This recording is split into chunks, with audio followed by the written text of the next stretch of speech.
Welcome to Wrestling Over Everything, everybody. We are a very funny wrestling podcast out of the Central Valley of California. I'm Andrew. That's Dusty. Hey.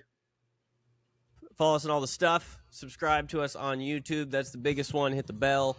Leave a comment. Any nice thing you plan on doing, go ahead and do it.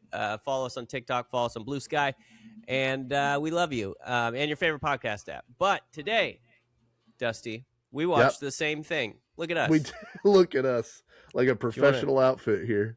Celebrate with a dad joke. Let's do it. What do you call a cow with no legs? Ground beef. I got ahead of that one. It's never good. No. You saw that one coming? Yeah. I've heard that one before, I think. So I was gonna say unable to move. No, too long, dude. That's too heady for the dad joke. Only the real heads will get that one. Today, I think we have to change the name of the show in honor of our subject to Jericho over everything, right? Jericho over everything. Jericho over everything. Yep. I'm cool. Not Jericho not Jericho over everything. He'd have thoughts about that, but Jericho over everything is fine. It was the flu. I think I unlocked a thing about Chris Jericho rewatching some of these clips. I might have found the moment of realization. Yeah, the nexus of Jericho, which is probably his next promo. This is the nexus of Jericho. And that's the thing, man. I current Jericho notwithstanding, I freaking love Chris Jericho, man. Well, this is all the things that Chris Jericho does that we're going to talk about today. We're covering Chris Jericho's probably most famous WCW run.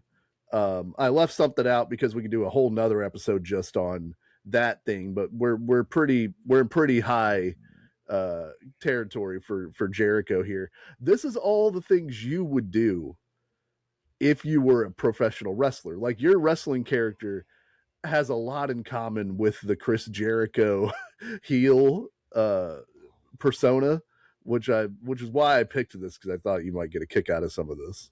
Yes, I would have convinced an entire arena of people to chant "Deport Eddie." I don't know if we can put that on Jericho, but they did do that. Yeah, they did do that. But so we're the briefest, just the smidge, just the extra garnish on your sandwich amount of backstory here. We got Chris Jericho. He becomes a pro wrestler in 19. Ever heard of him? Much better than his original wrestling name that he was going to go with, Jack Action. So we can thank Lance Storm for shooting down Jack Action, so we end up with Chris Jericho. Lance Storm was the one that said no to that? Yeah. A guy named Lance Storm said no to hey, dude, I feel like Jack Action's a little too hokey. That's a little This silly. is coming from me, Lance Storm.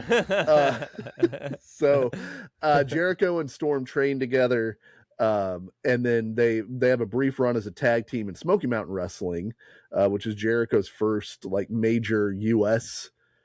Exposure. He also wrestled for CMLL in Mexico. He goes to Japan, wrestles for a company called War, which stands for War and Romance. Hell yeah, dude. Yeah, dude. I love Japan, but I'm not one of those like weirdo white boys that's obsessed with Japan. I'm fascinated by Japan. I very rarely think about Japan, just so everybody knows. You know, but War and Romance, pretty good. That's exactly what wrestling is. It's equal parts war, equal parts romance. That's what life is. You know what I mean? Yeah. Ever think about that? He is recommended to Paul Heyman, so he comes to ECW, has a brief run in ECW where he wins the World Television title, holds it for about 3 weeks. But during this run, that's where Eric Bischoff notices Chris Jericho, and much like the 80s WWE, Bischoff's just taking anybody from ECW or from Mexico that he can get to fill out his cruiserweight division. So this is how we get to Jericho coming into WCW. So Heyman kind of saw Well, I guess no. Bischoff kind of saw that they could fill that void. They're like, the little guys put on good matches. Vince doesn't want the little guys, so I'm going to be the little guy. Yeah, it's one of Eric Bischoff's, let me think about it, 3 good ideas. Okay, so one is the. Do you actually have 3? I have 3, yes. 1 is the little guys. 2 Gotta have the is little guys. the NWO, the invasion situation. NWO. 3 is starting a podcast with Conrad. Oh man, now there's 4 actually. No, bringing in Hogan, pitching Hogan to come to WCW. Like Bischoff always says, like, I watched WWE and I saw what they were doing and I wanted to do the complete opposite. And they were not featuring light heavyweights in pretty much any regard. And you've got some of the most exciting wrestlers in the world that you can give a platform to that can make the fact that everyone in your main event scene is old and can't move less obvious. Because we've always talked about, yeah, the first half of almost every WCW pay-per-view, awesome. It's just Ultimo Dragon, Eddie Guerrero, Psychosis, Juventud, Jericho, Benoit, Malenko, all those dudes. And then Mysterio, of course, Raw Mysterio. Watch your mouth. You can't miss Raw Mysterio. As you climb up the money match ladder, the quality falls off a cliff. It's but that's what everybody remembers. Is there's so much good hidden gem wrestling, which we have a couple of those even in what we're covering. That's a great idea. That's a truly great Eric Bischoff idea. Yeah. Imagine watching those shows for the first time and you don't know what time it was, and you're like, man, this is awesome. Like 3 matches in, and then Mongo McMichael's walking out, and you're like, this guy played in the NFL? Oh, this is gonna be good. And it's the worst match you've ever seen. He's taking on Joe Gomez. Well, all right, I didn't know. Right. I didn't know who Dean Malenko was till 20 minutes ago. So Jericho's around, but the problem is what faced a lot of WCW cruiserweights. Jericho doesn't really have any distinctive personality traits other than, like, he's a young blonde guy, good looking guy. He's a babyface, but he doesn't have even a second thing that you can point to as a character trait, right? And so white beat babyface Jericho, they still have him beat Syxx from the NWO for the cruiserweight title, which is a big deal at the time. I think he's the first guy to really get a win over an NWO guy. And then he loses the belt a month later to Alex Wright, who of course is also kind of generic white meat babyface, but he's got one extra thing. He can dance. He likes to dance. And he's got a leather jacket. He's got 2 things. He's got 2 extra things that white meat babyface Jericho doesn't have. I feel like he straight up is just trying to be a video game character, because he dances like video games at the time. Like, if somebody won a fight in Street Fighter and then started dancing, they would dance almost indistinguishably from Alex Wright. He dances like a sprite in Tomb Raider. Like, if you found a guy, well, that's the level. I think honestly, it's because Alex Wright can't really dance, but they were like, hey, you're European, go do a thing. And so he can go, like, it's kind of a bushwhacker. It's like an advanced bushwhackers move. Yeah, he looks down in the direction of his arm. Yeah, and that's basically what he does. And then his leg pops the other way. It's kind of but he beats Jericho for the cruiserweight title. Cruiserweight title at this time, which I always kind of liked, is the title changes hands a lot. There's a lot of champions and a lot of, like, back and forth, which I'll maybe later contradict my own point. But I like, especially for the lower level belts, kind of this idea that it's chaos. Like, any guy could beat another guy any week. And then if a guy has a long run as the champion, that helps establish that guy, but you still have the excitement of, like, I don't know who's going to win. And whenever you have guys that don't really have other personality traits, it at least makes the matches exciting. to me. Yeah, and you can kind of legitimize an entire weight class, by Yeah. showing like, hey, especially if you have guys that are established that everybody likes. You're like, hey, you like this Eddie Guerrero guy? Well, we got 6 guys who can beat him, and Eddie Guerrero's dope. So you these guys ipso facto, you know what I mean? So like, Also dope, right? Ultimo Yeah. Dragon can't really cut a promo, but if he beats Eddie Guerrero, then you're like, oh shit, this guy's good, and I like. Plus, look at his mask, and also look at his mask. So the first match we watched is a rematch between Chris Jericho and Alex Wright for the cruiserweight title. This took place on WCW Saturday Night, which is a weird place for a title change to happen in 1997 because this show is essentially like a ghost town. Like nobody from the NWO is on this show unless you are not. If you're in the ring on Nitro for the NWO, you're not on Saturday Night. And if you are on Saturday Night, you're not in the ring for Nitro. So this is like your low level guys on WCW Saturday Night. This is where Virgil wrestles. This is Big Bubba Rogers, your Virgils, your Michael Wall Streets, all getting plenty of airtime.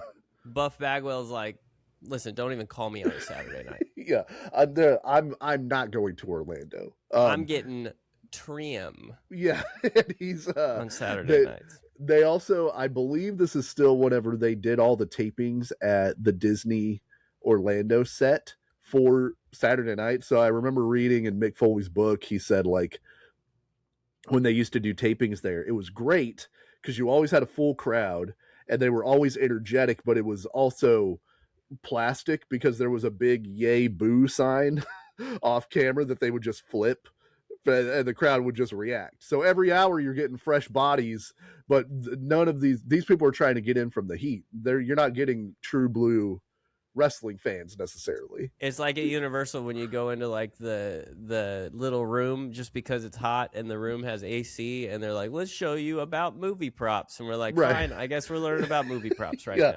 Is it an hour long? Because that's how long I need to cool down. Yeah, it's the studio tour of wrestling where it's like, do I get to sit for a while and be kind of comfortable?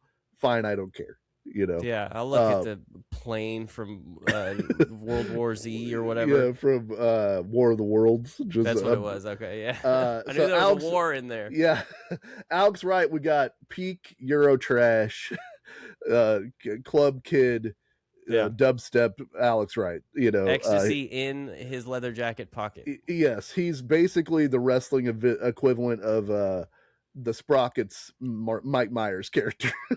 He watches art films, he smokes fancy cigarettes, but he can also do a German suplex.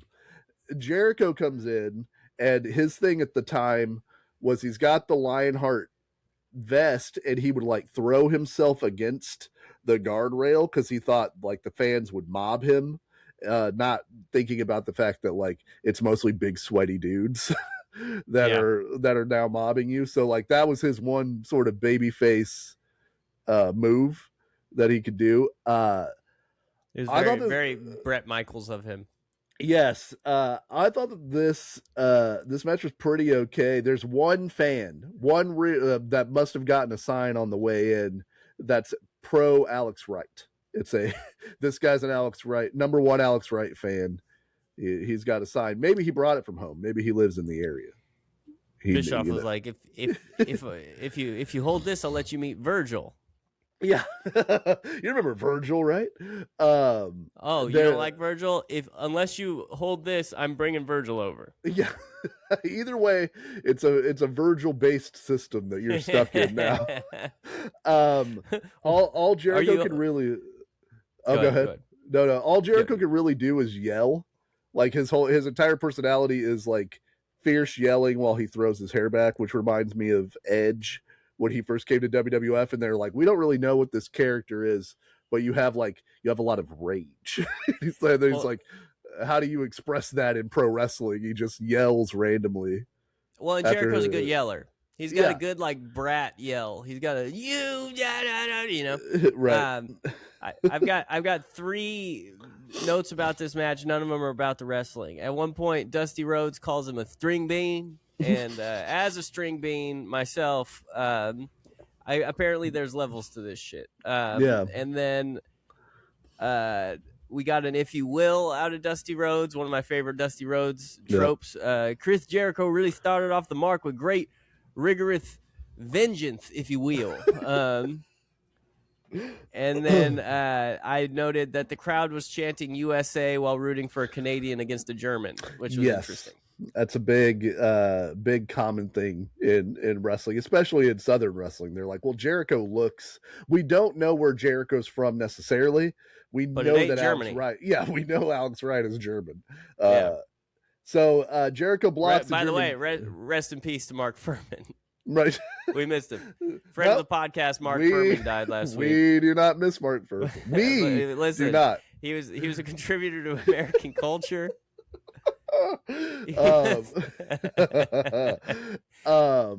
I listen. It hasn't gotten a lot of my line when he died hasn't gotten a lot of juice, but I wonder what his last word was. It was a good line. Yeah. Also, a lot of juice there. That might have even been unintentional. Yep. Yeah, like that. There you go. Yeah. Jericho blocks a German suplex, rolls through, and puts on the Lion Tamer to win the Cruiserweight title back. So quick title change between Jericho and Alex right here. The Lion Tamer we could talk about maybe later. Jericho, he wants to bend a motherfucker in half in the Lion Tamer, which doesn't really work for Alex Wright because he's tall. And so that's like he's really stretching the limits of what Alex Wright can do as far as leaning back in a Boston Crab. But after he wins, Eddie Guerrero comes out, confronts Jericho and tries to jump him, but then he walks off, and we get the they're doing a match at Clash of Champions. I can't believe he still hadn't come up with the walls of Jericho. A guy as smart for this stuff and clever as Chris Jericho, unless he was like, listen, I got this thing. It's in my pocket. As soon as I get to the show, as soon as I get to WWF, this shit's going to be called the Walls of Jericho, and I'm going to take over the world. Well, he was at the time he was in Mexico. He was Corazon de León, so he was the Lionheart. So that's why I guess it's the Lion Tamer. Yeah. So, but that's the weird thing is because he's the lion, right? Yeah, I suppose. Well, he's both the lion and the Lion Tamer. You know, he just contains multitudes. Getting people into a Boston Crab really takes him down a peg. Yeah. Well, the Boston Crab. Oh yes! As soon as he gets somebody, I needed that. I got to take the edge off, baby. So him and Guerrero have a match at Clash of Champions, which Jericho wins. And we didn't watch that one, but then that leads to Fall Brawl 1997, the War Games, which takes place September 14th, 97, from Winston-Salem, North Carolina. 195,000 buys, 11,939 people in attendance. This is, according to the tagline, the Rage in the Cage. Obviously, we got a Rage in the Cage. Where is this? It's in North Carolina. That sounds like you do something in Nolens. Yeah. Oh yeah. This is where the Raging Cajuns. You know what I mean? Yeah. No, they got to go to because this is the famous show where Kurt Hennig turns on the Four Horsemen for no reason to join the NWO to be the 90th guy in the NWO, and they beat the shit out of the Four Horsemen in North Carolina, which is like decidedly deep WCW territory. Four Horsemen territory. Yeah. I did order this show on pay-per-view. I watched this show. Hell yeah, dude. Yep. Man, Kathy was just throwing out the pay-per-view money left and right. Look, she really wanted you to shut the fuck up and sit down for a few hours. She wanted to go to church, and she didn't want to have to watch me. So for 3 hours, I'm locked in. If for $24.99, that's 3 hours of babysitting. That's a cheaper rate than what you're going to get otherwise. Let's see, 97. I'm 13, so maybe not. Maybe I don't need to be babysat at this point. So what's ironic here is that Jericho is about to follow the Eddie Guerrero kind of pathway, because Eddie Guerrero was super bland, white meat. I'm good at wrestling guy. Aw shucks, I'm just happy to be out there, That's babyface crazy. guy. For when he first came to WCW, before shedding the cocoon of bland nice guyness and becoming just straight up dirtbag Eddie Guerrero and getting more over than ever. Like Guerrero, to borrow from one of our favorite movies, Tropic Thunder, he's more shredded than a Julian salad here, man. He's fucking ripped, and he looks awesome. Yeah, I don't know what the testing protocol in WCW was in 1997, but I mean, Eddie got bigger right before he died. He was huge. Yeah. I mean, he's still short for a wrestler, but he was huge in girth. But yeah, Eddie looks great here. I mean, Eddie. Yeah. He always looked good, but Eddie's good. Like, whenever he turned heel and whatever happened, he because when he came into WCW, he was a little heavy, like for his size, and then he really got like shredded up in '97 and turned heel and just so scumbaggy in this entire match. He starts the match by every time Jericho gets a slight advantage, he complains to the referee about getting his hair pulled. And then he will pull Jericho's hair at like any point that he can. Yep. These dudes are arm dragging, bro. So many arm drags in this match. Spamming arm drags. Yeah, there's a lot of cool stuff in this match. One of the things that's a through line for what we've been watching apparently is a lot of hot shots, a lot of the top rope clotheslines happening in these cruiserweight matches. Like almost every one of them has one of these. I can't remember because I watched it last week. How did Eddie get on Jericho's shoulders? Oh, to get dropped into the into the hot shot. Jericho throws him in, and I think goes to like pop him up, and then Eddie lands on his shoulders, and then he falls back. Did he fall forward? I think he slams him forward off of his face. I mean, off of his shoulders. I think. He flipped. Eddie flipped up onto his shoulders backwards, and then they were like chicken fight position, and then Jericho popped him off the shoulders onto the rope. That's right. It was cool. It was cool. Well, and rewatching this, of course, I'm not exploiting any Adams here. Like Eddie Guerrero's so goddamn good at wrestling. Yeah. Like everything he does is like deliberate and like has a purpose, and you can tell that he's like really like accentuating all these things. He gets Jericho in the gory special, which is a move I always like, where he's got Jericho upside down and he's like cranking on his legs that are by his head, and they're like back to back. That was his dad's move. So he took that, always looked cool, and then Jericho reverses it and slams Eddie onto his face. Like that's these guys, what I'm talking about. Oh, that Jericho reverses it and then like Eddie ends up on Jericho's shoulders, and then Jericho falls forward and slams on the face. I mean, Eddie falls forward, slams on his face. Slams on his face. The biggest move in this whole match is Jericho. After they fight for a while, they go to the floor. It's really good action.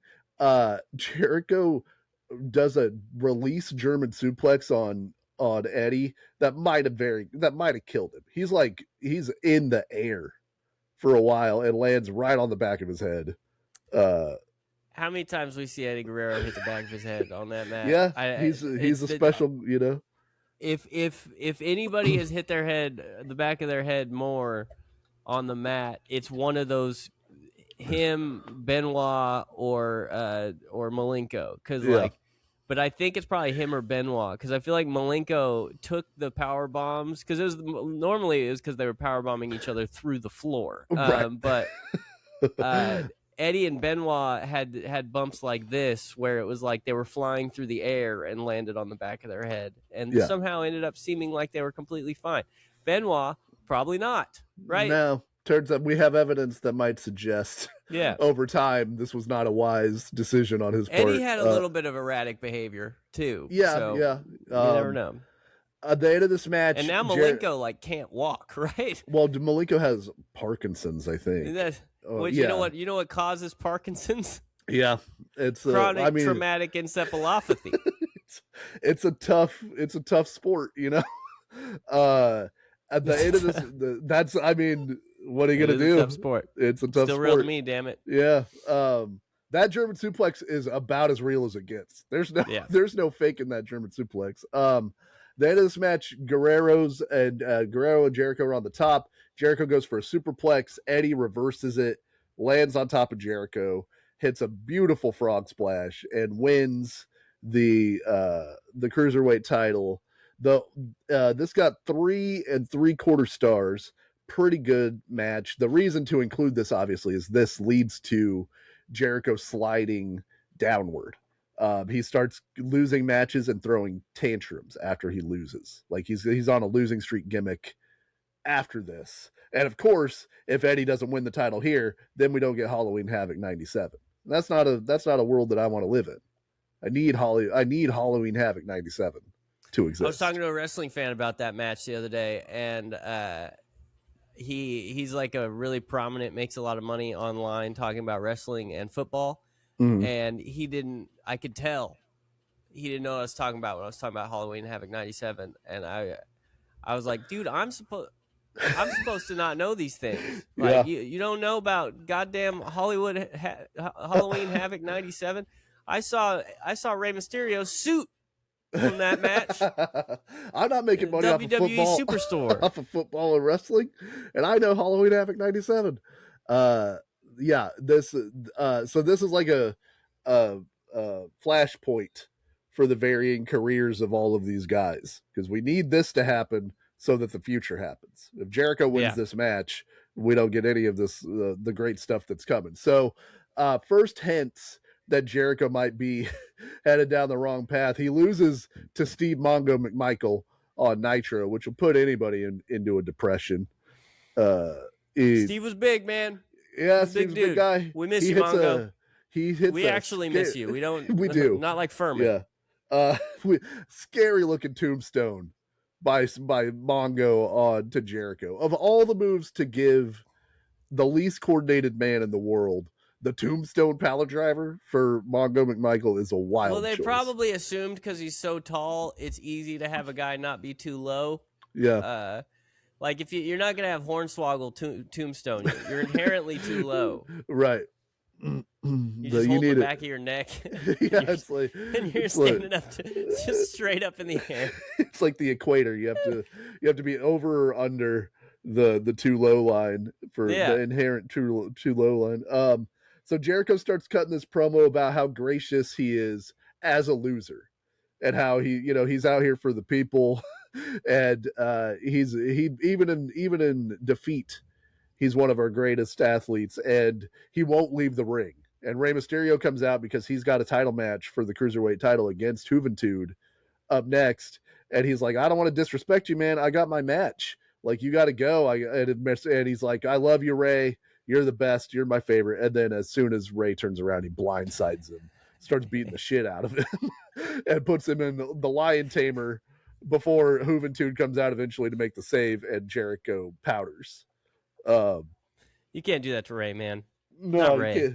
Not Mysterio. So then he Jericho, and so Mysterio ends up winning the Cruiserweight title from Juventud, and then Jericho and Mysterio have a match at 1998 sold out pay-per-view, the sequel to the movie no one ever wanted. And this is where Jericho wins the Cruiserweight title. He injures Rey Mysterio and wins the Cruiserweight title. I can't remember everything that happened at Sold Out 1997. Yeah. But I remember hating Sold Out 1997. Do you remember the Miss NWO pageant? All right, it's coming back. Yeah, I do remember the Miss NWO pageant. Awful. Absolutely awful. Eddie Guerrero steals that show, actually. He has the best match on Sold Out 97. And I think Chris Jericho wrestles Nick Patrick because he was low on the totem pole at that point. He was feuding with the NWO referee. I don't have a Chris Jericho match on Sold Out. Oh, Wait, okay. no, he did. He Yeah. wrestled Masahiro Chono. Oh, he wrestled On Sold Chono. Out. Okay, that's which is fine. Good for him. Listen, we got the big Bubba Rogers versus Hugh Morris. I'm sure that was great. Your favorite, Hugh Morris. That was my first time watching Double J Jeff Jarrett, I think, was Sold Out. That And might I be hated it. Yeah. Well, that's whenever he had the drapes. The the straps for some Yeah, reason. yeah. But not really straps. It's like part of a shirt and then straps and then it connects to the bottom of his pants. So it's like not quite suspenders for Jeff Jarrett.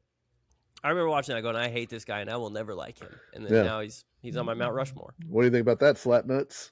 Yeah, dude. I pissed him off. You don't piss him off. So this is where Jericho sort of starts fleshing out this heel character. He beats Mysterio. After the match, he attacks Ray's knee with a toolbox because Mysterio was legitimately hurt and had to go on the shelf. And so to defend his honor, Juventud starts asking for title matches against Jericho, and Jericho keeps denying him until Juventud offers to put up the mask versus Jericho. And so we get mask versus title at Super Brawl 1998, where Jericho started putting out the idea that the reason Hoovy wears a mask is because he's utterly disgusting as a human. He's like the Toxic Avenger level ugly. Juventud, which is very funny because Juventud Guerrera is not like an ugly guy. Like he's a fine looking gentleman, you know. But Quasi Juice instead of Hoovy Juice is what Jericho starts calling him, and this takes place at Super Brawl 8, Super Brawl 8. Which guess what, Andrew? Ordered on pay-per-view. Had to see it. It's just like freaking Bischoff loved nothing more than like he just saw taking guys' masks as just like a promotional tool, like oh, it's not gonna be a big deal. We'll just take his mask, and they're not like. It seems like he didn't understand. What this meant on the very long list of Bischoff bad ideas, unmasking all of the luchadors. I think in theory, the idea was these are good looking dudes. The mask is a hindrance to them, not realizing that like the mask is one of the things that makes them special. And also you could sell the stupid mask for $20 each and make hand over fist money. WCW never sold a mask, took Rey Mysterio's mask off at the next year's Super Brawl. He comes to WWE. Guess what?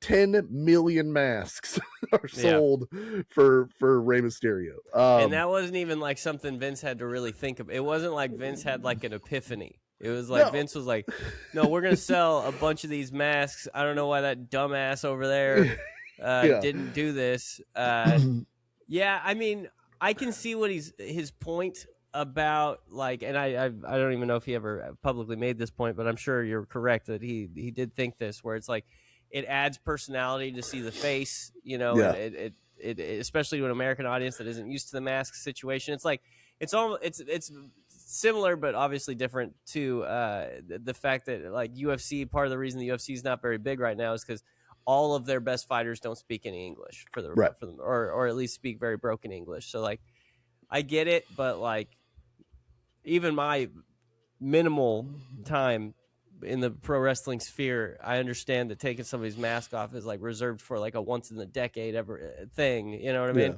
It's got to be a blood. He just seemed to be like, you got to really mean it. Yeah, it was like you can sell these guys based on their face better, and like not to undermine these guys. I think they would say the same thing. Like promo skills are not at the height of what Juventud or a lot of the lucha guys could do. So it is about the costume and the mask and the physicality. Like that's how those guys got over. And so when you take that away, you think you're giving them more weapons, but you're actually taking away one of their strongest weapons. It's like, it's a counterintuitive point for, it worked for like Sami Zayn. Like I love El Generico. We're going to do an El Generico episode coming up here, but Sami Zayn was able to get over so much better because he could cut promos and because his selling is so expressive, and the mask gets in the way of some of that. But for Yeah. like Juventud and Ray, whose entire personality is through the mask, it ends up hurting them. Yeah. And that's the thing. Ray's huge. Ray's like one of the most iconic professional wrestlers of all time without having any real like good promo juice. Like, Yeah, there's been a couple times where we're like, okay, Ray's doing all right here, but like, Yeah. just jump out the sky, dog, and we're gonna love you right to the end of time. 10,000 619s make up for any one of your best promos, you know. Yeah. So Jericho comes out here and he won't take the title belt off. He wants to wrestle with the belt on. And all the commentators keep talking about, like, last week he was in a restaurant and he had the belt. I bet he sleeps with the belt. He showers with the belt, all this stuff. Of course, as soon as the match starts, Hoovy hits a spin kick into Jericho's stomach with the belt on, and he falls down and he starts handing the referee the belt while he's out of breath going, take the belt. Apparently it was a hindrance. It you know what would have been funny? And listen, I'm just spitballing here. I feel like I've got a good feel for this stuff. He takes the belt off and he's got a belt-shaped tan line. Oh, nice. Yeah. How about that? Huh? That adds an extra layer. He never takes the belt off. Yeah. I mean, like all great movies say, show don't tell. You know, you don't have to give it to you don't have to spoon feed it to the audience. Let us get there ourselves. They say if you had a lot of people, if they had a time machine, they'd go kill Hitler, they'd go do something big. I would go tell them to give Chris Jericho a belt-shaped tan line, and I think WCW probably would have won the war. Yeah, he maybe becomes heavyweight champion by the end of '98. Hoovy has Hoovy fever on the back of his tights. I think, isn't that what hit the Carnival Cruise line about 3 weeks ago? Hoovy fever. They're worried that it'll jump. Yeah, you don't want Hoovy fever to break contain. No, luckily there's a river that keeps Hoovy fever contained to one specific region. Otherwise, it's deadly. The Hoovy fever. It is. We do get the Battle of the Hot Shots. Jericho hits a stun gun hot shot on Juventud. They go to the floor. Jericho sets up the stairs to jump at Juventud, and then on his own petard, he is hot shotted into the guardrail in a pretty good spot. I like watching these matches with Jericho where he's wrestling, because Jericho's not a huge guy. He's billed at 6 feet, so he's probably 5'10", but he, like, compared to most of the luchadors guys, he can work like a heavyweight. Like, he can pick him up and he can catch him coming out of the sky. Like, the style difference, he's like a big heavyweight compared to these dudes, and it makes for a good, like, dichotomy.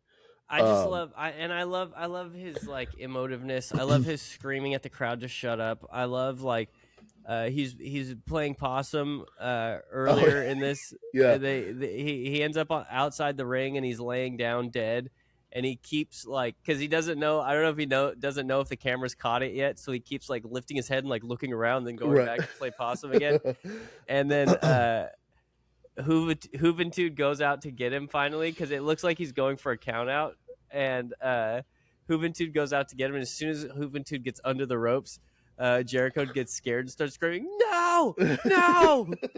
Yeah, he plays the cowardly bully so well, and this is, like, clearly turning heel unlocked all of these extra layers to him that he can now do, because as a babyface you can't do any of that stuff, but, like, he didn't have a toolbox of babyface things he could do to get over, but as a heel it's so much easier to just be an obnoxious jerk. And that's the genius of Eddie Guerrero, because Eddie Guerrero was able to figure out a way to do all this stuff while continuing to be a babyface. Right, we love him for the fact that he's a cheating scoundrel. Yeah, he's our cheating scoundrel. Yeah, he's our guy. The Jericho starts doing the cocky pin. He hits, like, the suplex, and then he does the 1 foot with the pose where he goes, "Come on, baby!" And he never wins a match that way, but it's, like, such an easy thing to get heat. I remember liking this match a lot when I first watched it.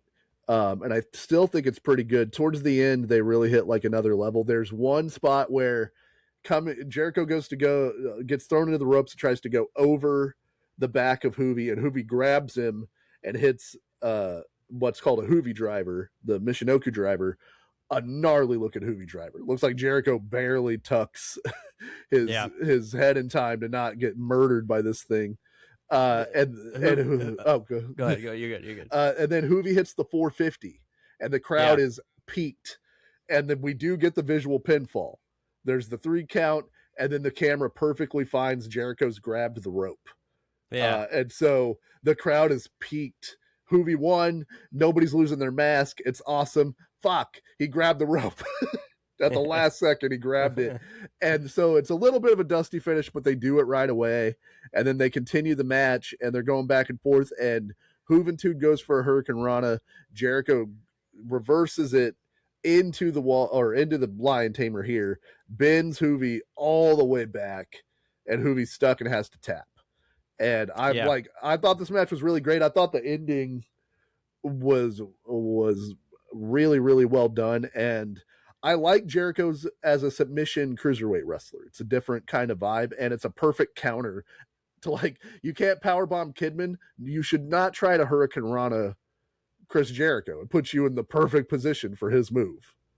Yeah, I that's one of my notes was that Hurricane Rana into the walls of Jericho was amazing, and I think the submission heel is good as well, especially for Jericho, and especially that submission, because he can yell really well during like while he has the guy in the submission. Like Gunther can be a submission heel because he's got the rear naked choke that he does, but like it doesn't get the visual effect as much as the Lion Tamer does. It's like when The Rock, every time The Rock got somebody into the sharpshooter, he would just like kind of squat down and then scream at the top of his lungs, and it just adds something to it. But well, like, and you can get the hero shot, because it's like that's the Bret Hart, like you can get his face emoting because he's right in camera view because it's a leg submission. Yeah, that's a really smart point. Yeah. So after the match, Jericho gets on the mic and he goes, "Ladies and gentlemen, I did it." I got to thank all my Jerichoholics all around the world. We did it. And he's like, if you're a man of your word, Hoovy, you're going to take the mask off. Now, for anybody in the arena with a weak heart or a weak stomach, if you want to leave now, that's fine. You shouldn't subject yourself to this. And Hoovy's it takes him so long to get this mask off. Well, he's like, for the luchadors, not to undersell it, like it is a very important, like losing your mask is a big fucking deal. Yeah. And not to WCW, not to American Pro Wrestling, but like for Lucha Libre, it's a huge deal. So he's trying to give it some of the gravitas that it does deserve, and Jericho into the mic is like, this is taking way too long. Like he knows. And so right as Hoovy's going to pull off the mask, Jericho walks over and snatches it off of his face. And the camera puts it on him, but like it's just perfect. Like he's such a dick. Right after he barely beats this guy, like Hoovy did pin him. He just happened to be close enough to the ropes. He'd like it's a perfect turn from Jericho. Yeah, I wonder if Chris Irvine himself was like apprehensive because I feel like because he wrestles in Mexico, he knows how big of a deal this is. So I wonder if like when they pitched it to him, he's like, "Are you guys sure?" Like, or you know what I mean? Like if there was a little bit of that, but once it's happening, you have to get every bit out of it that you can, and I don't want to automatically give Chris Jericho good guy points as if he felt bad for it backstage, but I just wonder if he did. But like I said, once the mask is coming off, be as mean and obnoxious about it as possible. Yeah.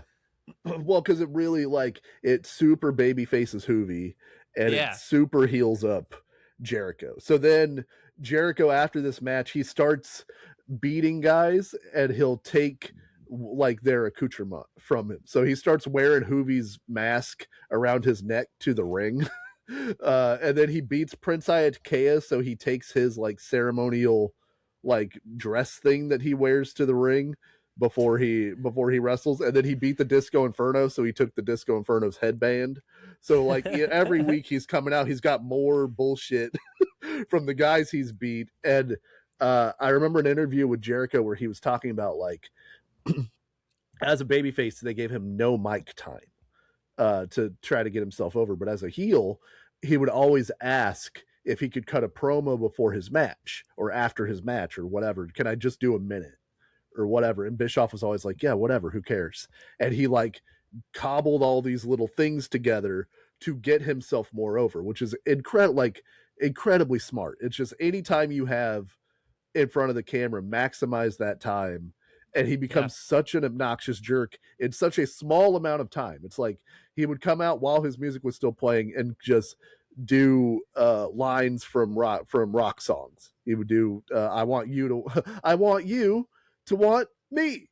And then like his opponent would come out and it's like, what an obnoxious jerk this dude is. So that leads us into the feud with Dean Malenko. So Jericho ends up wrestling Dean Malenko at Uncensored 98, and he beats Malenko.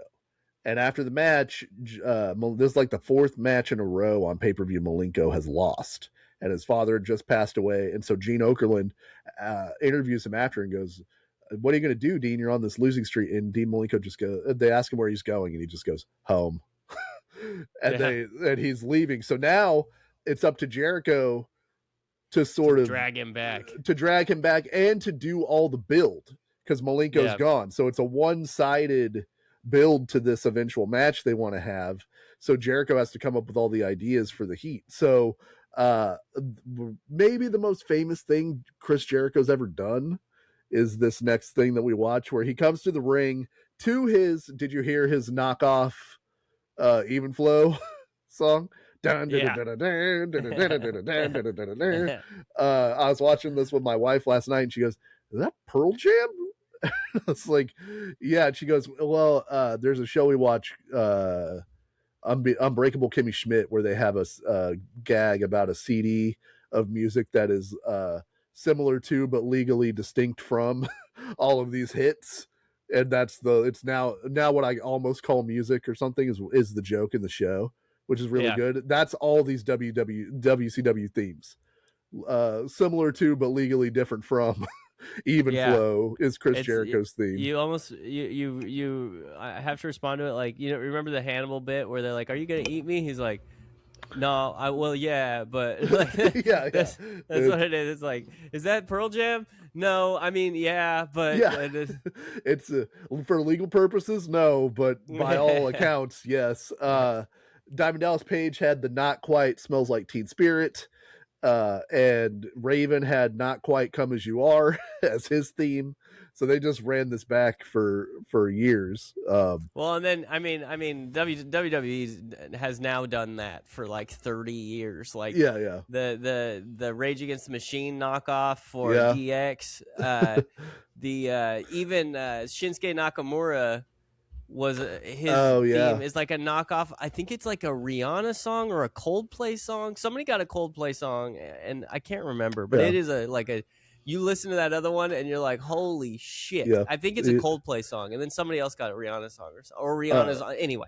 Even Steve Austin's theme, he's told the guy for WWE that he wanted it to sound like Bulls on Parade by Rage Against the Machine. And I had never put those two things together. And then I listened to it after I watched that interview and I was like, oh shit. It's like, it's not exact, but it's in the ballpark,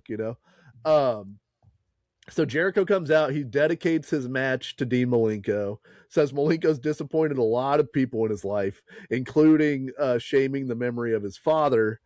And then he wrestles Marty Jannetty. We get a Jannetty sighting in 98 in WCW. And of course, Jannetty's Perry looking ass. Yeah, Jannetty's this cruiserweight title match loses to the Lion Tamer, And Jericho goes, since I beat Mr. Jannetty so quickly, I'd like to also say, Dean Malenko, you call yourself the man of 1,000 holds. I counted, about 60, but I'm the man of 1,004 holds.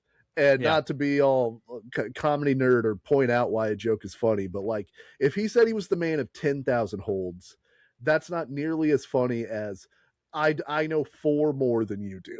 Yeah. And that is worth pointing out and also making it my entire personality. 1,001 isn't as funny either because it sounds like you just made it up to be one more than them. So if you go 1,004, it's so specific that you had to have counted them all, even though one of the holds is right-handed punch, which isn't even a hold.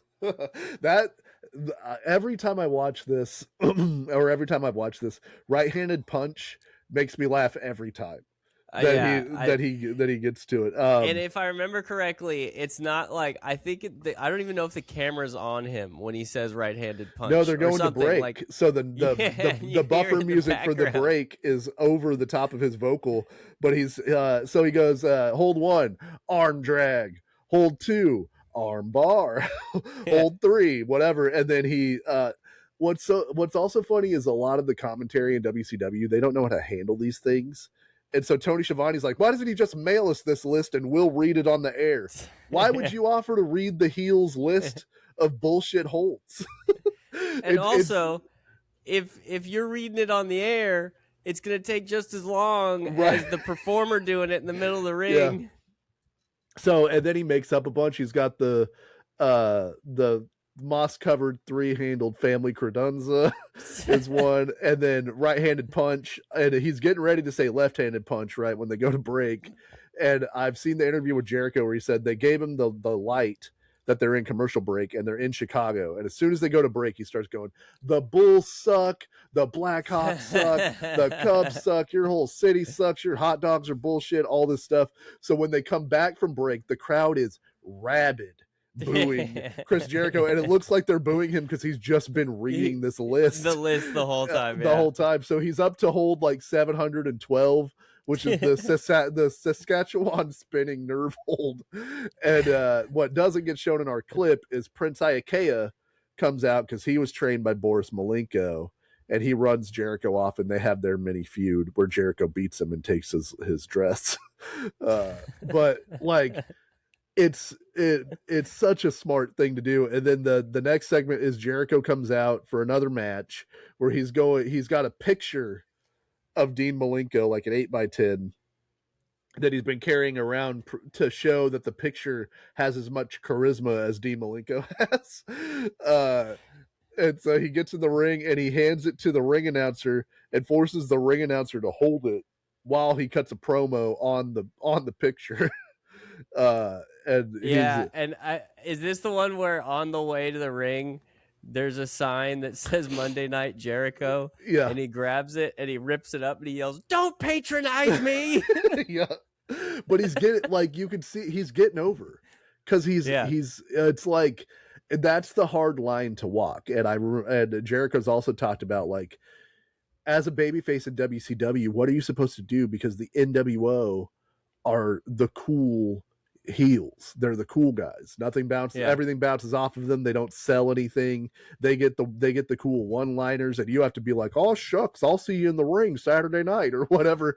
But as a heel, he's so charismatic and funny in a way that he wasn't as a babyface. He starts to get over, even though there are still a lot of boos. People are still annoyed at him, but it's starting to get him over with a group of the fans, it's the MJF problem. It's the Eddie Guerrero problem. Damn near Roman Reigns even has this issue when he tries to be a heel nowadays. It's like, it's pretty much every modern heel. If you're a good heel, they're going to love you. So you have to be a shitty, you have to be like, it's got to be like Go Home Heat. You gotta be like, what was the guy who had a gambling addiction? Baron Corbin. It's got to be like Baron Corbin. That's like the only heel recently that they've actually hated if he's any good. And well, he wasn't any good, but you know what I mean? Like, you got to suck. Yeah, because if you're entertaining, now that people realize that it's all show Yeah. business, they're gonna like you because they're like, oh shit, his segment's coming up. At least it's funny. It's not Yeah. Brian Adams versus Ming or what, Yeah. whatever. So he shows a video of Malenko talking about his dad passing away and how his dad's his hero. And every time he's in the ring, he thinks about his dad. And then Jericho comes back and he just starts running all the Malenkos down. Well, and they cut from Malenko talking about his dad to Chris Jericho, who just has a thumbs down. Yeah. And so he says now he's going to introduce us to his opponent, Bore Us Malenko. And this guy comes out. You get it? Yeah, and he goes, this guy's a great wrestler because he knows more holds than you, Dean. He knows one. And he's like, Bore Us Malenko comes out, and this guy has the Dean Malenko style trunks, but on the back, instead of the 1000, it has one, just the one. And Jericho has new tights that have the 1004 on the back of them, which is like, all of this little stuff is, I imagine, all Jericho. Like, these are all his ideas, and they all work. And so Bore Us Malenko puts Jericho in like an arm bar, and he just keeps doing the arm bar because he only knows the one hold, as it were. So Jericho makes quick work of this dude, beats him with the Lion Tamer. All of this is just building more heat until we get to WCW Slamboree 1998, which was in Worcester, Massachusetts. What do you fucking think about that? You ever been to Worcester? Fucking Jericho. That's a funny fucking Jericho. Fuck, I love that fucking guy. 11,592 people, buy rate of 275,000. The tagline here is "The strong survive, the ruthless win." All right, sure. I do not know who was on the poster for Slamboree 98. I could not tell you. This picture's so blurry. Maybe it's Savage, but it's a guy wearing purple. So he was in the NWO at this point. So it's not him. I mean, that straight up looks like Savage to me. He looks a little thicker for Savage. That might be. Yeah. Is Dr. Death in the building? No, there's no Dr. Death. My thought is it might be Hugh Morris, but there's no way Hugh Morris is on a pay-per-view poster in 1998.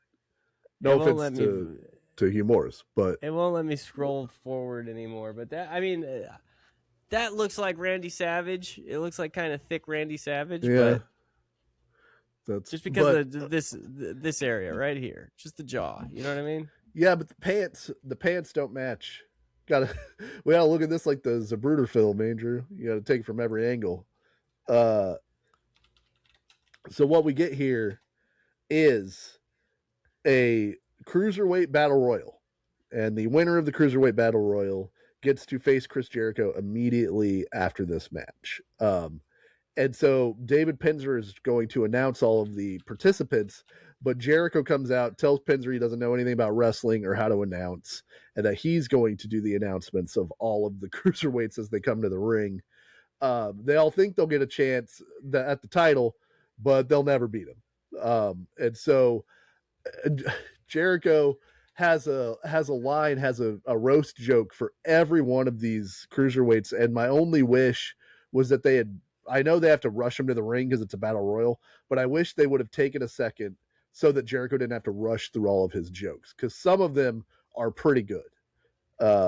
Yeah, and it's just funny that like none of these guys like were like, no, screw this, I'm gonna go fight this dude. Like he said that. Hold on.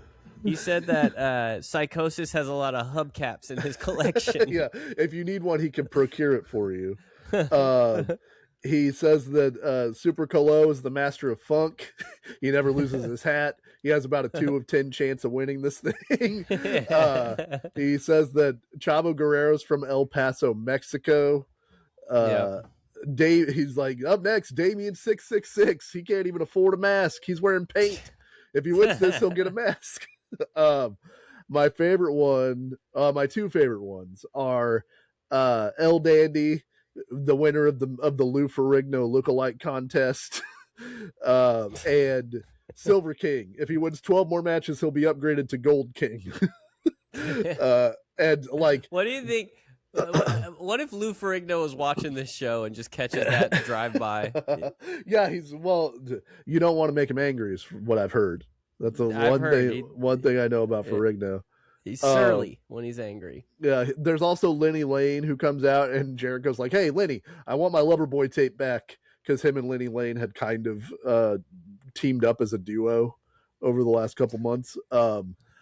This is one of those things where it's interesting because it's like, if Kevin Nash did this, there would be endless wrestling backlash where people are like, he's burying the cruiserweights, he sucks, how dare he do this to these guys? But Jericho is burying all of these guys as they come out, and this is like looked at and fondly remembered as a segment of like, look at how funny Chris Jericho is and how great he got over. And it might have to do with the fact that in the end his face goes in the doo-doo. It doesn't even matter. Right. Shout out to Chester Bennington. Shout out.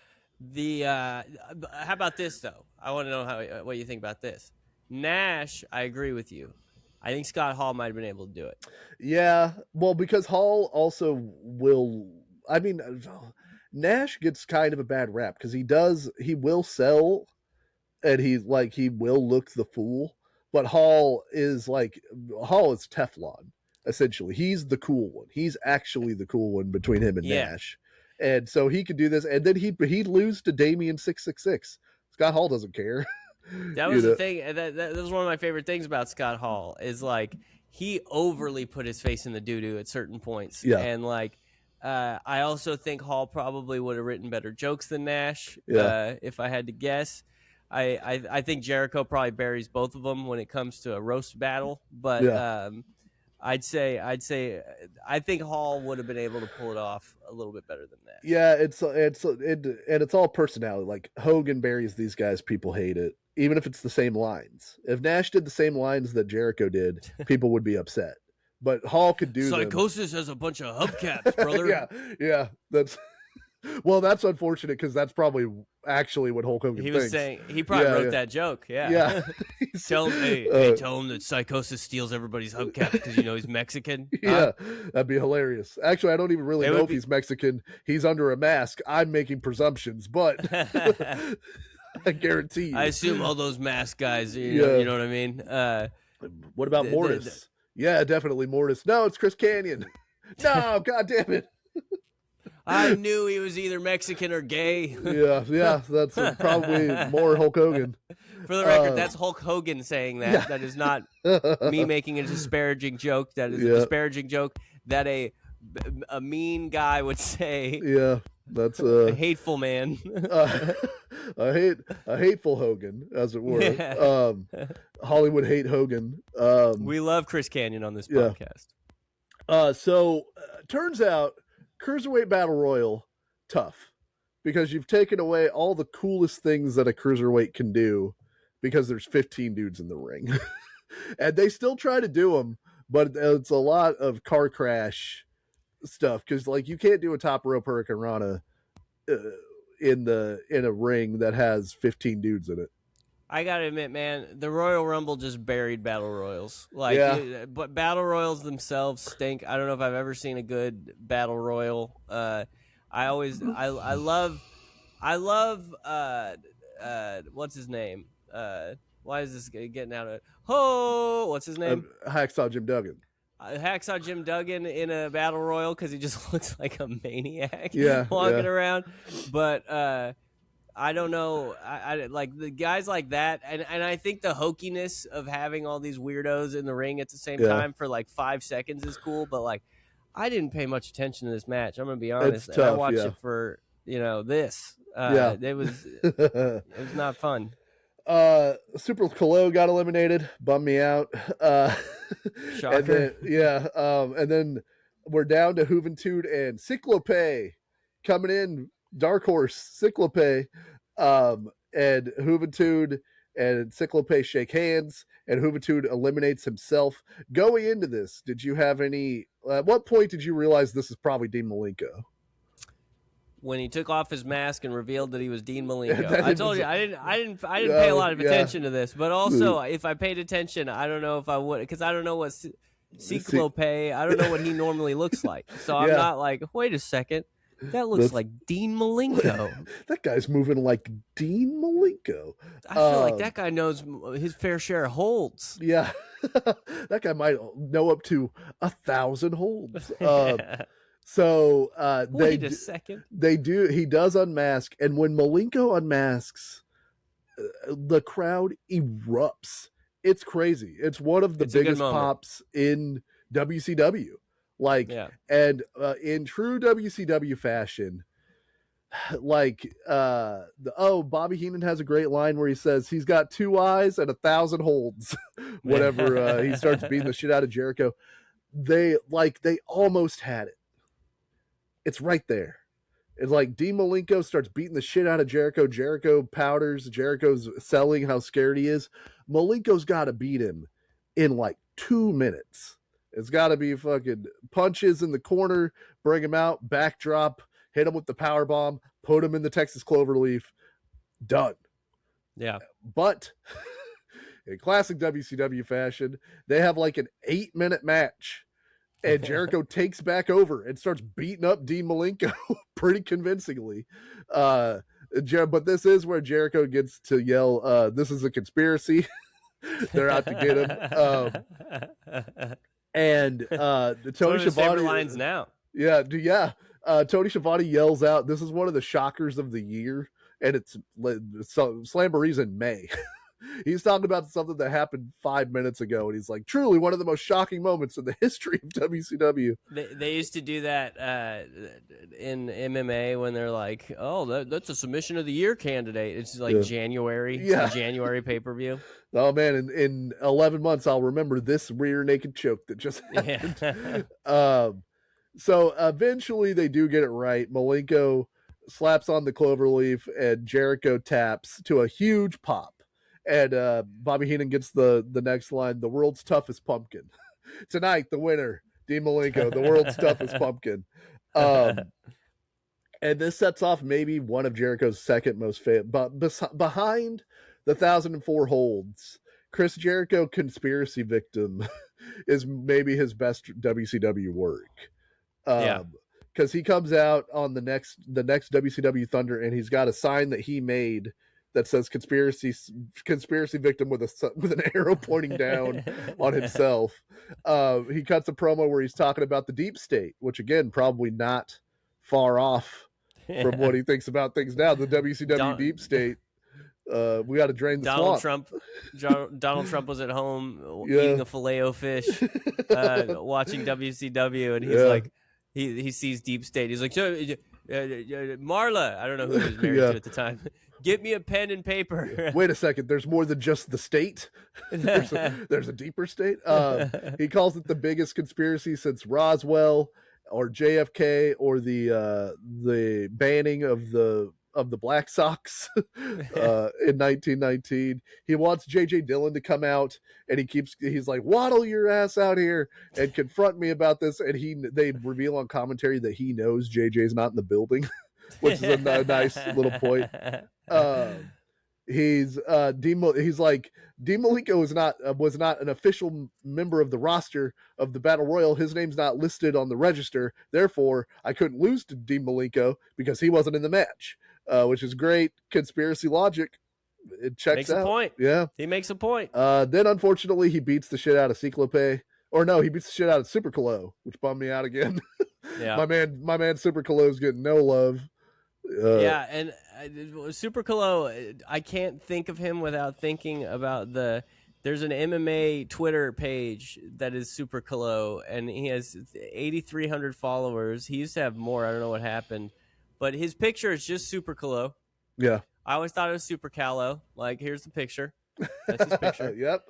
There's my guy. He's just a parody account that was really famous when MMA was like hot. Well, when MMA was in its like Chuck Liddell stage into like the McGregor stage, Super Colo was like the funniest guy in MMA Twitter, and I still don't know if it's him. That's Maybe it's really Super Colo.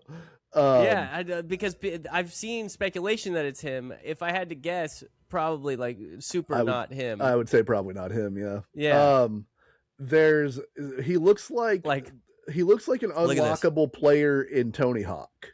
Like if you He beat Tony does. Hawk, then you get Super Colo. This is a classic Super Colo tweet.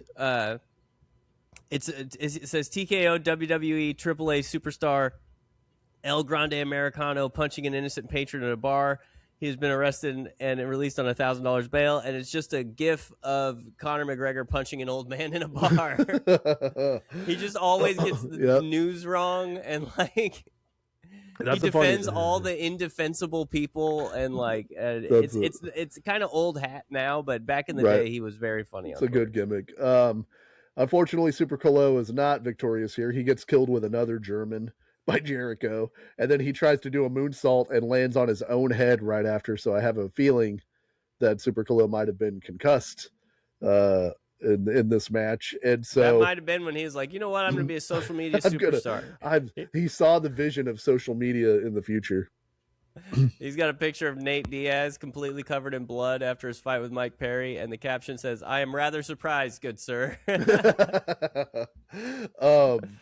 So anyway. Then we get Mr. Jericho goes to Washington, which is one of my this was my favorite thing to rewatch that I found.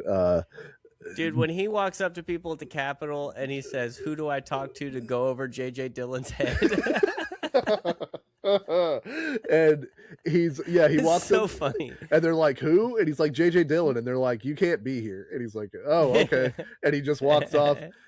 He finds the lady who used to sit in front of the White House with all of her signs protesting, and they cut to him explaining to her that Dean Malenko was under a mask dressed as Cyclope, and that he was not an official member of the Battle Royal, and she's just sitting there listening to him. He's like, no, see, his name wasn't on the roster, therefore he can't be the WCW champion. And then he ends up in the Library of Congress, and he's got all these books, and he's like, which one of these is about WCW title law? Like, it's so funny. And the interview in his book, Jericho talks about how he wanted to go do these vignettes, and he cleared it with Bischoff, and he was just like, yeah, do whatever you want. And he's like, okay. So he grabbed a cameraman, and then him and the cameraman just thought of funny things for them to do, and they just went and filmed all day. And I'm not trashing it at all, but that's what it seems like it was. Yeah. It seems like they just had the Capitol, and they were like, we're just going to do a bunch of stuff and see what we can put on the air. And see how far we can take it. Like, he goes to the White House. He goes up to the guy at the gate, and he's like, actually, I need to get in there. I'm going to talk to the head honcho. And the guy's like, you got to go. And so I wonder if he had to have briefed, like he had to have like walked up. How's it going? Name's Chris Irvine. I play Chris Jericho in WCW. You've probably heard of me. Is it cool if I do this? Yeah. I'm doing this whole skit thing where, you know. Yeah. But it's also classic WCW because it's like they didn't put anything behind this, and it becomes a classic moment, but it's just a guy doing it himself, taking the reins because they were too concerned about the wolf pack versus the black and white or whatever. And like, this is the stuff that's over.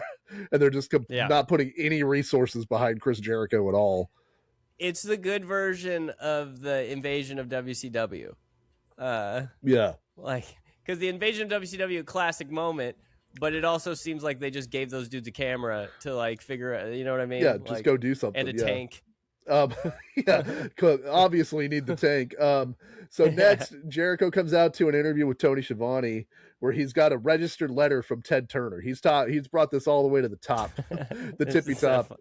This part's so great. Do you remember this? Was it you that told me there's the CKY bit where I think it's Brandon DiCamillo goes, he's on the phone, he's prank calling some guy, and he's talking about some conspiracy, and the guy's like, I don't know what you're talking about, and he goes, I'm gonna get to the bottom of this, and I don't care who's at the top. And it's like, that's the exact thing.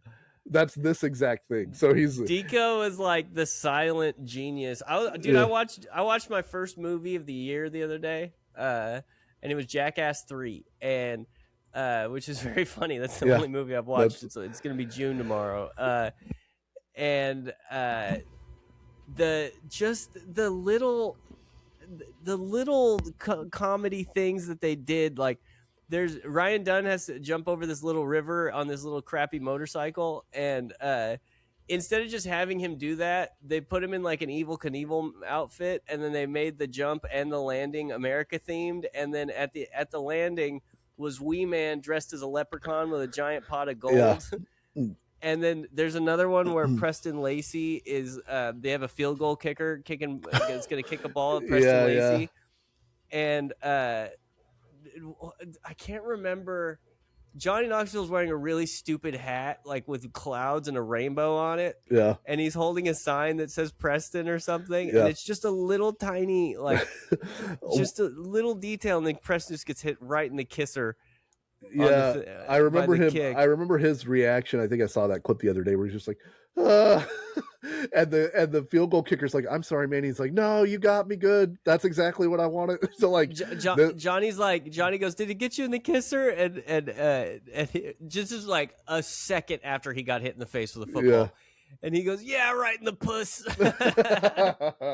Well, those movies are like, they stay funny because you could tell, like, as they got older and the stuff hurt more and they didn't want to do it as much, they thought of other funny things to do that hurt less. There's still a lot of stuff that hurts, but they started adding, like, it wasn't just, oh, this will hurt and that's funny enough. They were like, we need other elements.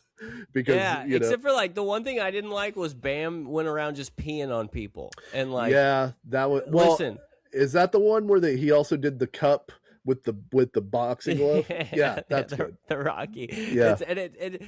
All I think about with that shit is CTE. Like, yeah. I'm like, come on, guy. Like, but it is funny that he's like trying to get the splash of the sweat, so he hits him with the water and then punches him in the face. Well, and isn't 3 Big Hand, or is 2 Big Hand? It is Big Hand. Okay, then that's the greatest film ever made.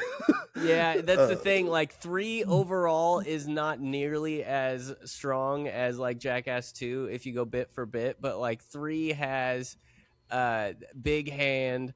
It has Preston getting hit in the face with a football. It has Chris Pontius upside down getting bit by scorpions, which I sent you the other day. And he says, he goes, "Come here, you swine of the darkness. I've long awaited this blood orgy." And he gets bit. And then as soon as he gets bit for like 15 seconds or less. And he's like, no, I'm done. And he just rips the whole thing off. It's also funny because he's almost immediately out. Once he's hurt, which is fine. He's like, shit, I actually don't want to do this. He's the most normal one. But yeah, the Big Hand, the Bam disappearing. Yeah. After getting like straight levitate, like he did the Aleister Black entrance in reverse. Like, there's nothing more perfect than that. Like, he went from straight up to flat on his back in like record time. One of the funniest shots in the history of cinema. And I mean, they got Danger Aaron to carry a tray of soup. Anyway, it's just it's tremendous. The Big Hand is one of the greatest things ever done by anybody, and I'm glad they brought it back for WrestleMania to bring it back to wrestling. There you go. And said Jericho, one of his best things ever. He's got this letter, and he starts reading it to Tony Schiavone, and he goes, "Dear Mr. Jericho, Mr. Jericho," and he like points to himself. It's basically Ted Turner being like, rest in peace, by the way. Rest in peace. I've reviewed your case. I agree. Also, my wife Jan is a big fan. Or Jane. My wife Jane's a big fan. The letter says that Malenko shouldn't be the champion because he was not officially on the Battle Royal roster. And Jericho starts to celebrate. And then there's like a third paragraph that he didn't read where it says, "But due to your incessant whining and complaining and general attitude, we're going to go ahead and not give you the Cruiserweight title back. So even though you're right, you've done it in such an obnoxious way that we're going to keep the belt on Dean Malenko. And tough luck because this is pro wrestling. And then Jericho starts going, somebody messed with my letter from Ted Turner. Yeah, and the change in the look on his face and the tone of his voice as he slowly realizes. So it means he didn't read the whole letter. Yeah, and he just took it to TV. And like, I wonder if they had to clear with Ted, like, anytime they were going to invoke his name, where like maybe. But there's just. But anyway, it was like, watching him become like immediately devastated as he realizes that he's not going to get his way was very, very good. We talk about face acting a lot. The face acting was great. Face acting was good. So they do actually hold the cruiserweight title up. They strip Malenko of the belt, and Jericho thinks that J.J. Dillon is going to give Jericho the belt. And he instead is like, actually, at Great American Bash, you have to beat Malenko to win your title back. And he starts to complain again, and then Chris Jericho's dad shows up, and who is Ted Irvine, who actually did play in the NHL, was a legit, had a pretty decent career. I looked him up. Yeah, was a pretty good hockey player. And he comes out and he's like, "You're my son. I can't believe you're being this way." He's like, I was a hockey player. I played probably whenever they would allow us to not have helmets if we wanted. And then it turns out that you're this guy, you know, and he's completely disgusted.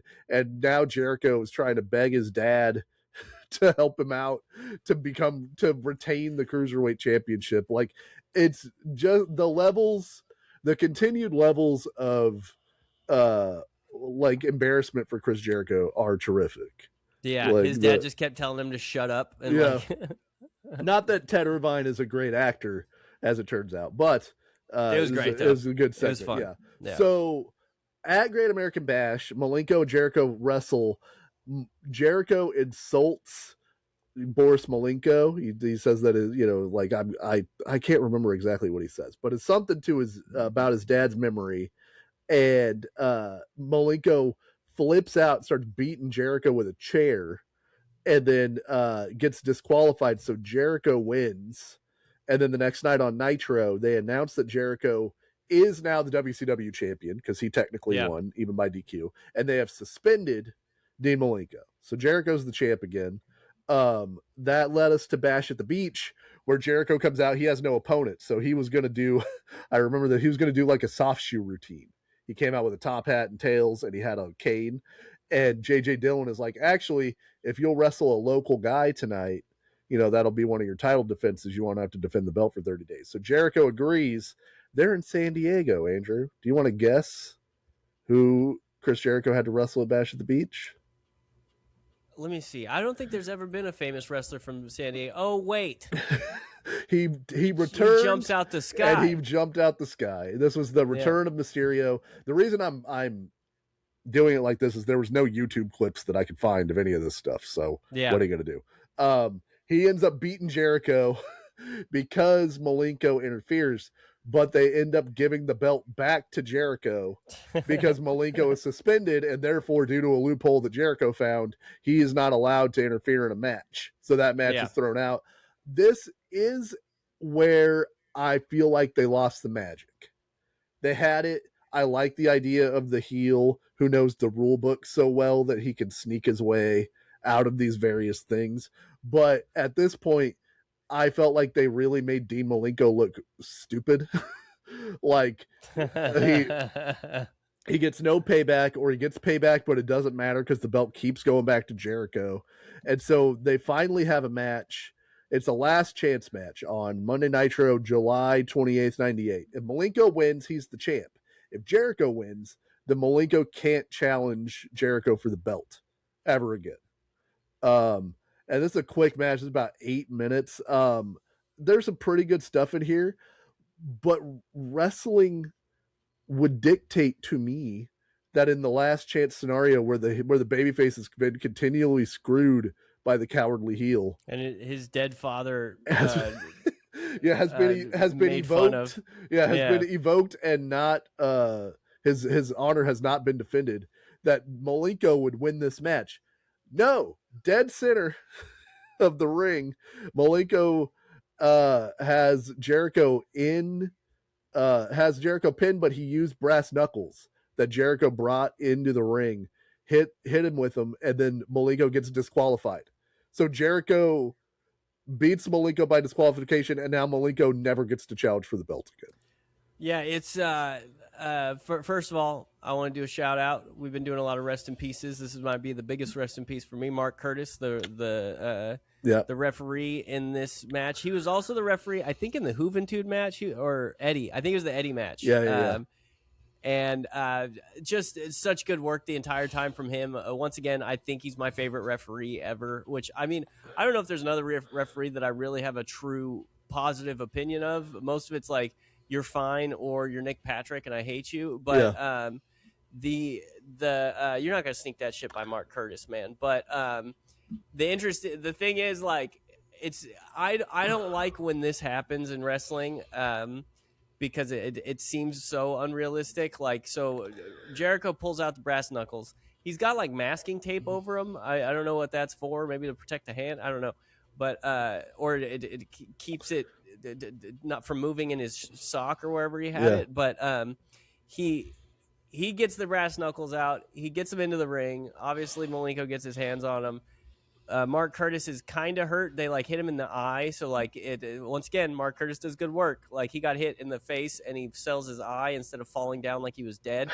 And Malenko smokes Jericho with it. And then instead of getting rid of the brass knuckles, he holds them in the sky and looks around at the crowd waiting for Mark Curtis to turn around, basically. And it's like, I know he's a babyface. Babyface doesn't want to win like that, all that type of stuff. But like, if you're going to use the brass knuckles, I mean, he invoked your dead father. Use the brass knuckles, get rid of them, and then win the match, you know? But anyway. Yeah. So Jericho wins, and now Malenko has no recourse. So the end of this feud is at the Road Wild 98 pay-per-view. Juventud Guerrera beats Chris Jericho for the Cruiserweight title with Dean Malenko as the special referee. But I guess that's some revenge, but I just think they made Dean Malenko look so stupid, especially after Slamboree, where you had him. Like, that's the most over Dean Malenko, and no shame to Dean Malenko, who's a great wrestler. Like, that's the most over you'd ever got him, was post him coming back and beating Jericho.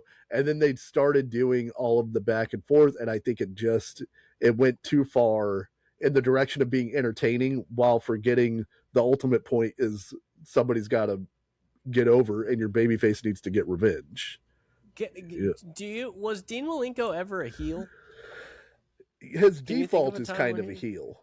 Like, really? Yeah, because he's like, even in the cruiserweight division, like, he's the more mat based guy. He does submissions. He's not really the high flyer. So like, as a default, he's kind of a heel. But he was also not a great promo guy.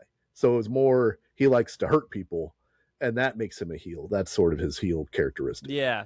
Okay. You know. Okay. Yeah. And maybe he's not good as a fiery white meat babyface either. But you got to give him more revenge than I helped another guy win the belt against Jericho, you know. And they proved that they can make him a fiery white meat babyface just by, you know, making fun of his dead father, but you can't do that too often. You only got one, maybe two dead dad runs in the chamber.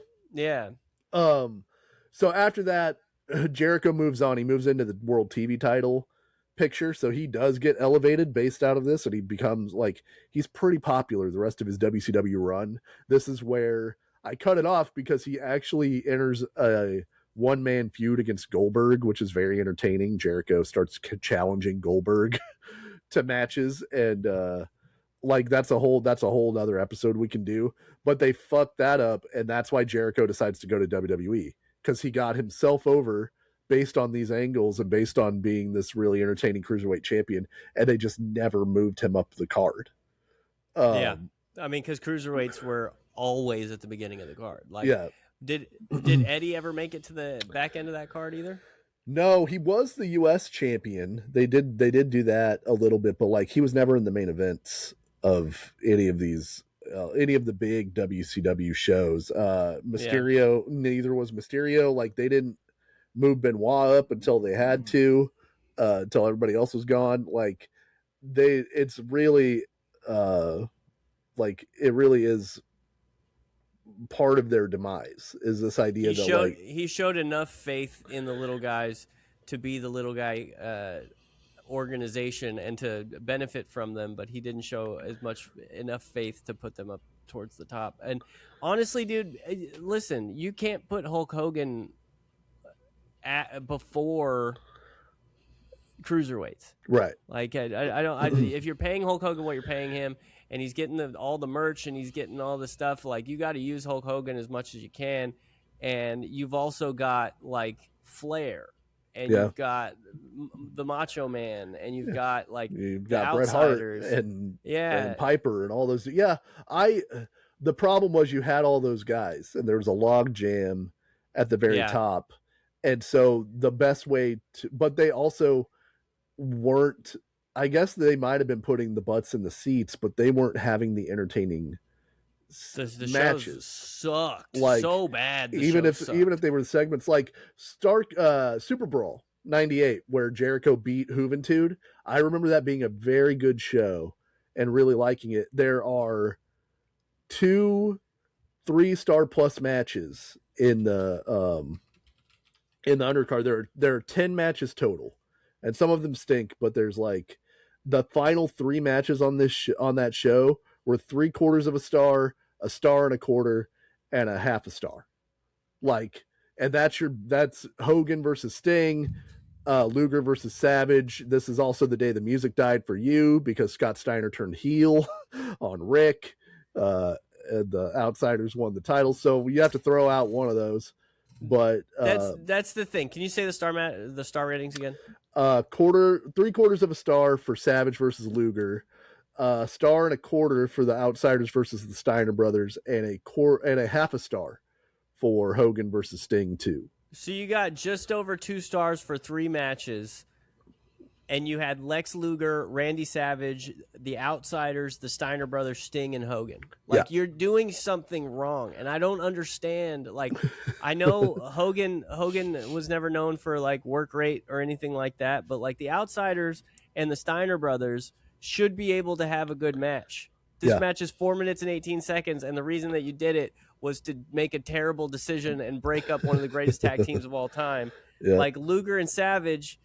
Lex Luger wasn't the greatest wrestler in the world, but like they can have a better match. Like it's almost like they decided to have bad matches. Like the way that they decided they were going to do all this stuff was that it was going to be all histrionics and storyline and stuff.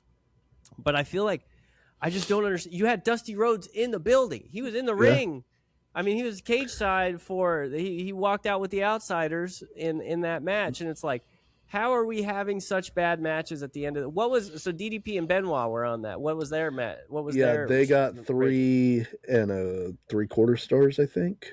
Let's see. And that's for the US title. Like that should be a great stars. 3 1/4 stars. Yeah. But yeah, a great match. Juventud and Jericho are the best match on this show on Super Brawl. But like it was a situation where the like not necessarily the effort was there, but like you couldn't break through. So even if you got over, because Jericho gets over, like he gets over huge, they were just never going to move you up. And so you like, what are you doing it for? And he got himself over because he's not designed to get over. He got over in spite of the fact that they only put him on the undercard of all these shows. And then he leaves. It's classic. Not that everybody can see everything all at once, but look at your WWF stars that came from WCW. Jericho, Foley, The Big Show, Booker T, Austin. Like Booker T was a big deal in WCW, but only after all of those other guys had left did they finally allow for a breakthrough at the top of the card. And by then it was over.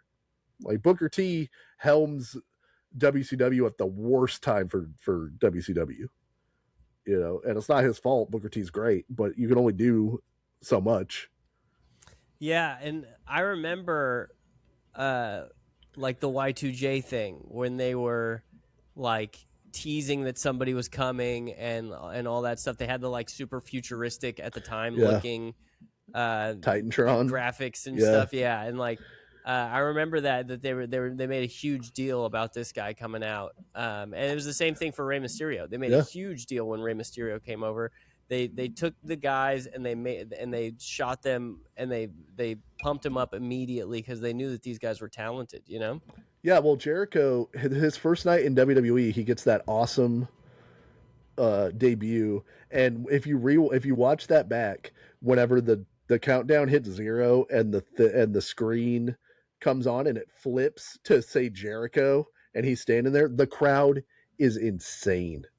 They're ape shit for Jericho, and Jericho had been like nothing, a mid-carder in WCW, but he was so over. And the first night in, they put him in the ring, well, not in the ring, but in a promo battle with The Rock immediately to tell you like, hey, this guy's on this level.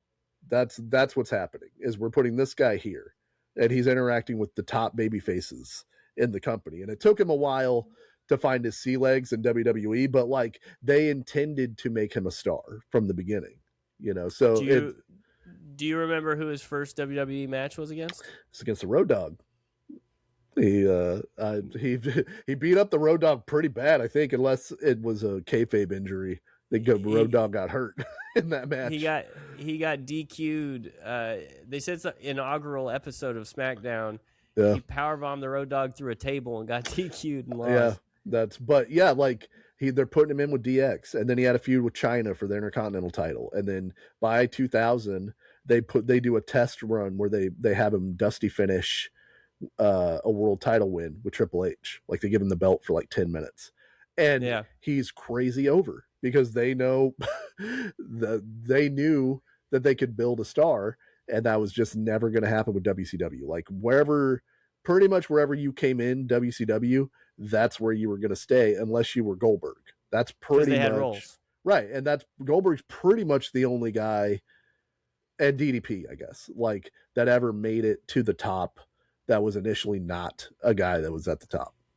DDP is the one, we've talked about this before, that I think WWF fumbled. Like the DDP showed so much in WCW, to me at least. Like I thought he was one of the highlights of WCW back in that era was watching DDP go after, like when he was a babyface, and then he comes to WWF and they just make him a stalker and basically bury him. And Undertaker beats the dog shit out of him for months.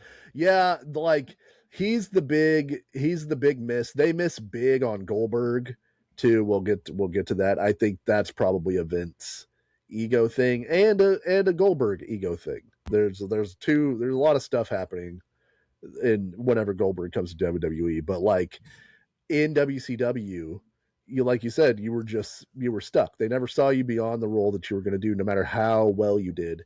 And so Jericho's story is the story of like 10 other guys that they had that they could have made stars with. And this entire run is how you make a star. The next thing after he gets out of this feud with Malenko is they should have moved him up the card to have a higher profile feud with somebody, even if it's not Goldberg.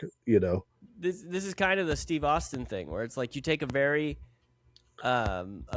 talented guy and you kind of go, what do you want to do? Like, because like the Stone Cold thing was like Steve Austin going, listen, like you're trying to make me the ringmaster, you're trying to do all these different things, just I've got this idea, let me cook a little bit. And he created the biggest star in the history of wrestling. I feel like The Rock kind of curated his own persona as well when he was the legacy act that showed up at first, where it was like his dad was a wrestler. That's the cool thing about him. And then he slowly, like, they put him in the Nation of Domination, and then he stood out so much that he just slowly curated his own dude, Yeah. Well, and like they would allow you to pivot. Like WCW, you couldn't pivot to a degree. You could turn heel or face or whatever, but like you were never gonna break out of whatever idea they had. And it's because at the top you had that bottleneck of guys that you had to serve because you paid them so much, but also they weren't willing to give their spots up. All we need to do is look at the next in 2000 when Hogan quote unquote puts over Kidman. And not that Kidman was the guy that should have been in that position, but that's the guy they had, and like that's what you're running up against in WCW. So that's it for this week. I hope everybody liked the Jericho walk down memory lane. Like Andrew said, we appreciate everybody that listens. Thank you. Leave a comment, leave a review. Let us know what you want to see in the future. And we'll be back next week to talk about, I'm going to try not to get my blood boiled. We're talking Starrcade 97, and we're talking Sting and Hogan. I'm going to be so happy, and then I'm going to be so mad.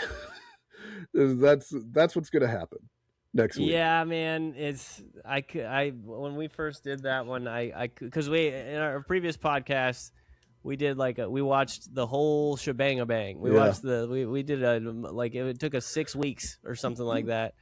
And now we're going to do an abridged version, and I'm going to be just as pissed. Listen, we talk about it. I love Surfer Sting, and they made the Crow Sting, and they could have done something cool with the Crow Sting, but Hulk Hogan happened, so it'll be fun. But block out 4 hours for my blackout raged induced takedown of WCW 97. Thank you, everybody. We'll be back again next week. Next week we'll be back to normal, but for this week we're wrestling. What are we? We're Jericho over everything. Jericho over everything. Bye, everybody. You big idiot.